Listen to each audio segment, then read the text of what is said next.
disarming Saddam Hussein now.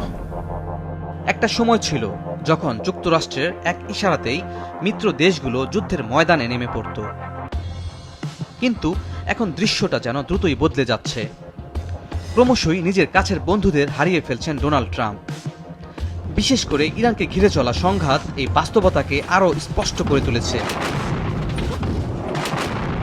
মধ্যপ্রাচ্যে উত্তেজনা বাড়ার পর ট্রাম্প যখন মিত্র দেশগুলোর কাছে হরমুজ প্রণালীতে সামরিক সহায়তা চাইলেন, তখন একের পর এক দেশ সরাসরি না বলে দেয়। জার্মানির প্রতিরক্ষা মন্ত্রী বরিস পিস্টোরিয়াস স্পষ্ট ভাষায় জানিয়ে দেন, এটা আমাদের যুদ্ধ নয়, আমরা এই যুদ্ধ শুরু করিনি। স্পেনের পররাষ্ট্রমন্ত্রী হোসে ম্যানুয়েল আলভারেস সামরিক উত্তেজনা কমানোর আহ্বান জানিয়ে বলেন, সংকটের সমাধান যুদ্ধ নয়, বরং কূটনীতি। অন্যদিকে ব্রিটেনের প্রধানমন্ত্রী কিয়ার স্টারমার ঘোষণা করেছেন, ব্রিটেন নিজেদের নিরাপত্তা নিশ্চিত করবে ঠিকই, কিন্তু ইরানকে ঘিরে বড় কোনো যুদ্ধে জড়াবে না। Presenting Walton Crystal Series. Switch to premium. Switch to Crystal.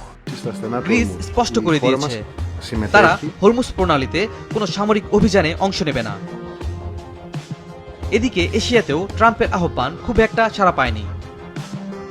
Bharat জানিয়ে দিয়েছে হরমুজ প্রণালীতে যুদ্ধজাহাজ পাঠানো নিয়ে ওয়াশিংটনের সাথে কোনো আলোচনাই হয়নি। আর জাপানের প্রধানমন্ত্রী সানাে তাকাচি জানিয়েছেন, জাহাজ পাহারা দিয়ে নৌবাহিনী পাঠানোর কোনো পরিকল্পনাই তাদের নেই। আফ্রিকাতেও একই অবস্থা। দক্ষিণ আফ্রিকা বলেছে তারা ইরানের সাথে সম্পর্ক ছিন্ন করবে না এবং বড় শক্তিগুলোর প্রভাব বলয়ের রাজনীতিতে জড়াতে চায় না তারা। বিশ্লেষকদের মতে এই দূরত্ব তৈরির পেছনে বড় কারণ ট্রাম্প প্রশাসনের কঠোর অর্থনৈতিক নীতি ও মিত্র দেশগুলোর উপর আরোপ করা ভারী ট্যারিফ। তার উপরে রয়েছে গ্রিনল্যান্ড দখলের ইচ্ছা নিয়ে ট্রাম্পের বিতর্কিত অবস্থান, যা ইউরোপীয় মিত্রদের মধ্যে উদ্বেগ বাড়িয়েছে। সব মিলিয়ে প্রশ্নটা এখন বড় হয়ে উঠেছে, একসময় যে মিত্ররা আমেরিকার নেতৃত্বে যুদ্ধের ময়দানে ঝাঁপিয়ে পড়ত, আজ তারা কেন ট্রাম্পের আহ্বানে সাড়া দিচ্ছে না? তাহলে কি সত্যি বদলে যাচ্ছে বৈশ্বিক শক্তির সমীকরণ, নাকি ধীরে ধীরে মিত্রদের আস্থাই হারিয়ে ফেলছেন ট্রাম্প?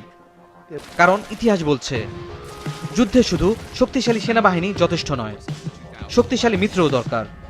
আর সেই মিত্ররাই যদি একে একে না বলা শুরু করে, সবচেয়ে বড় সুপার পাওয়ারও একসময় বিশ্বমঞ্চে একাই দাঁড়িয়ে পড়তে পারে।